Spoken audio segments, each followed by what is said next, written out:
To Sherlock Holmes, she is always the woman. I have seldom heard him mention her under any other name. In his eyes, she eclipses and predominates the whole of her sex. It was not that he felt any emotion akin to love for Irene Adler. All emotions, and that one particularly, were abhorrent to his cold, precise, but admirably balanced mind. He was, I take it, the most perfect reasoning and observing machine that the world has seen, but as a lover, he would have placed himself in a false position.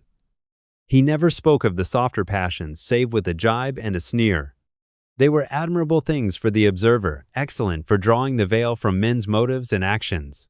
But for the trained reasoner to admit such intrusions into his own delicate and finely adjusted temperament was to introduce a distracting factor which might throw a doubt upon all his mental results.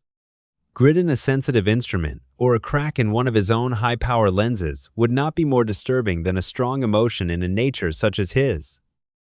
And yet there was but one woman to him, and that woman was the late Irene Adler, of dubious and questionable memory. I had seen little of Holmes lately. My marriage had drifted us away from each other.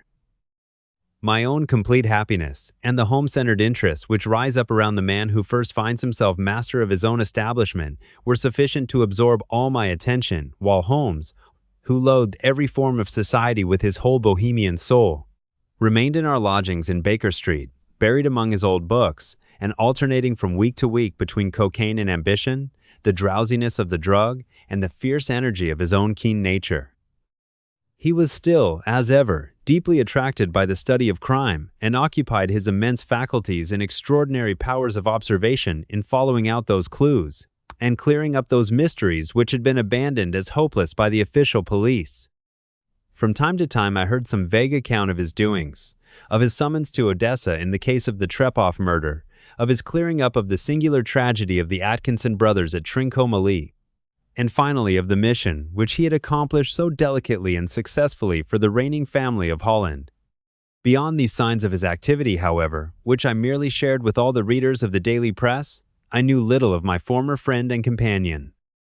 One night, it was on the 20th of March, 1888, I was returning from a journey to a patient, for I had now returned to civil practice, when my way led me through Baker Street. As I passed the well-remembered door, which must always be associated in my mind with my wooing, and with the dark incidents of the study in scarlet, I was seized with a keen desire to see Holmes again, and to know how he was employing his extraordinary powers. His rooms were brilliantly lit, and, even as I looked up, I saw his tall, spare figure pass twice in a dark silhouette against the blind. He was pacing the room swiftly, eagerly, with his head sunk upon his chest and his hands clasped behind him. To me, who knew his every mood and habit, his attitude and manner told their own story. He was at work again. He had risen out of his drug-created dreams and was hot upon the scent of some new problem. I rang the bell and was shown up to the chamber which had formerly been in part my own. His manner was not effusive. It seldom was, but he was glad, I think, to see me. With hardly a word spoken, but with a kindly eye, he waved me to an armchair, threw across his case of cigars, and indicated a spirit case and a gasogene in the corner. Then he stood before the fire and looked me over in his singular, introspective fashion. "Wedlock suits you. I think, Watson, that you have put on £7.5 since I saw you." 7. "Indeed, I should have thought a little more." "Just a trifle more, I fancy, Watson. And in practice again, I observe. You did not tell me that you intended to go into harness." Then, how do you know? "I see it, I deduce it. How do I know that you have been getting yourself very wet lately, and that you have a most clumsy and careless servant girl?" My dear Holmes, this is too much. You would certainly have been burned had you lived a few centuries ago.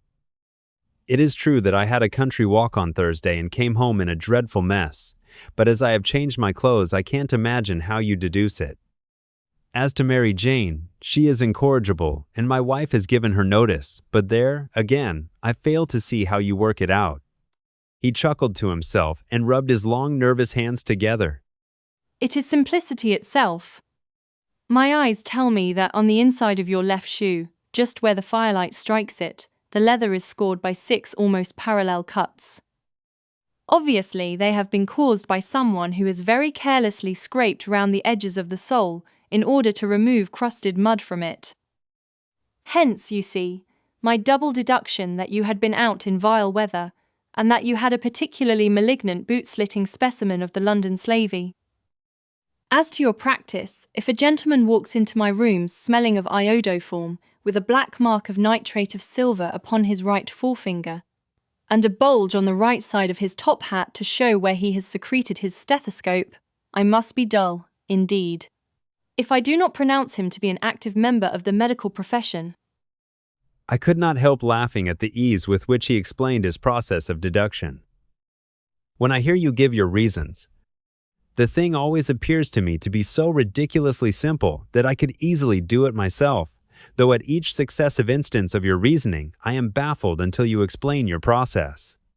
And yet I believe that my eyes are as good as yours. Quite so. You see, but you do not observe. The distinction is clear. For example, you have frequently seen the steps which lead up from the hall to this room. Frequently. How often? Well, some hundreds of times. Then how many are there? How many? I don't know. Quite so. You have not observed. And yet you have seen. That is just my point. Now, I know that there are 17 steps, because I have both seen and observed. By the way, since you are interested in these little problems, and since you are good enough to chronicle 1 or 2 of my trifling experiences, you may be interested in this. He threw over a sheet of thick, pink-tinted notepaper which had been lying open upon the table. It came by the last post. Read it aloud. The note was undated and without either signature or address. There will call upon you tonight at 7:45, a gentleman who desires to consult you upon a matter of the very deepest moment. Your recent services to one of the royal houses of Europe have shown that you are one who may safely be trusted with matters which are of an importance which can hardly be exaggerated. This account of you we have from all quarters received. Be in your chamber then at that hour, and do not take it amiss if your visitor wear a mask. This is indeed a mystery. What do you imagine that it means? I have no data yet. It is a capital mistake to theorize before one has data. Insensibly, one begins to twist facts to suit theories instead of theories to suit facts. But the note itself, what do you deduce from it? I carefully examined the writing and the paper upon which it was written. The man who wrote it was presumably well-to-do. Such paper could not be bought under half a crown a packet. It is peculiarly strong and stiff. Peculiar, that is the very word. It is not an English paper at all. Hold it up to the light. I did so and saw a large E with a small g, a P, and a large G with a small t woven into the texture of the paper. What do you make of that? The name of the maker, no doubt, or his monogram, rather. Not at all. The G with the small t stands for Gesellschaft, which is the German for company. It is a customary contraction like our co. P, of course, stands for Papier. Now for the egg. Let us glance at our Continental Gazetteer.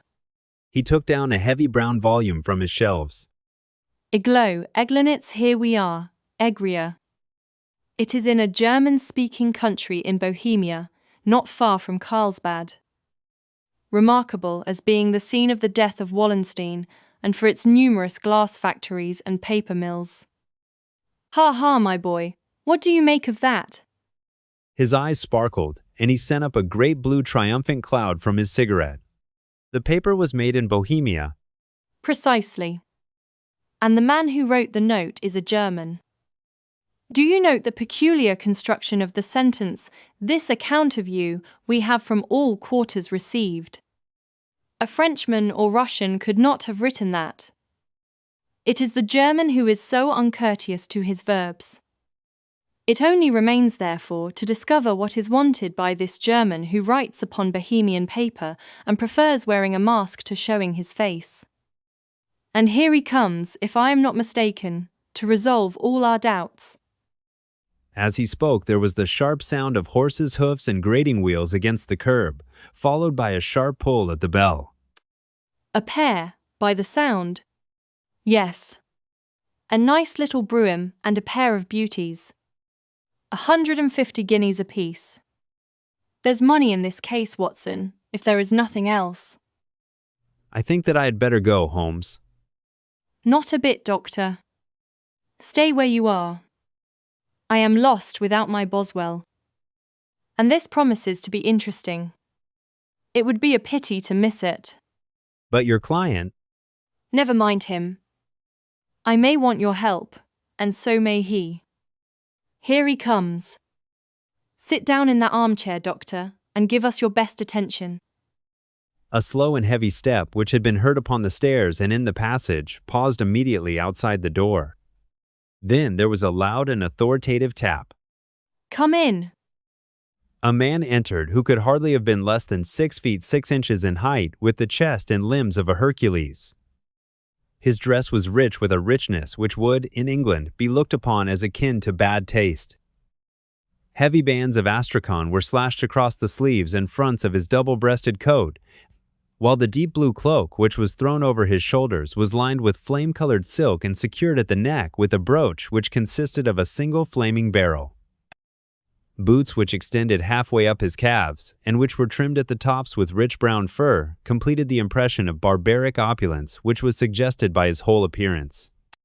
He carried a broad-brimmed hat in his hand, while he wore across the upper part of his face, extending down past the cheekbones, a black visored mask, which he had apparently adjusted that very moment, for his hand was still raised to it as he entered.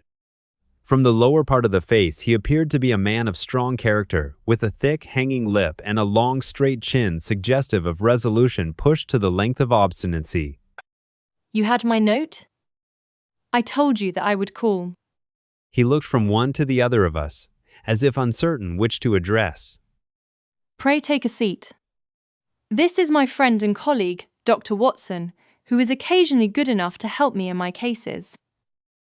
Whom have I the honor to address? You may address me as the Count von Kram, a Bohemian nobleman. I understand that this gentleman, your friend, is a man of honor and discretion, whom I may trust with a matter of the most extreme importance. If not, I should much prefer to communicate with you alone. I rose to go, but Holmes caught me by the wrist and pushed me back into my chair. It is both, or none. You may say before this gentleman anything which you may say to me. The Count shrugged his broad shoulders. Then I must begin. By binding you both to absolute secrecy for 2 years. At the end of that time, the matter will be of no importance. At present, it is not too much to say that it is of such weight it may have an influence upon European history. I promise.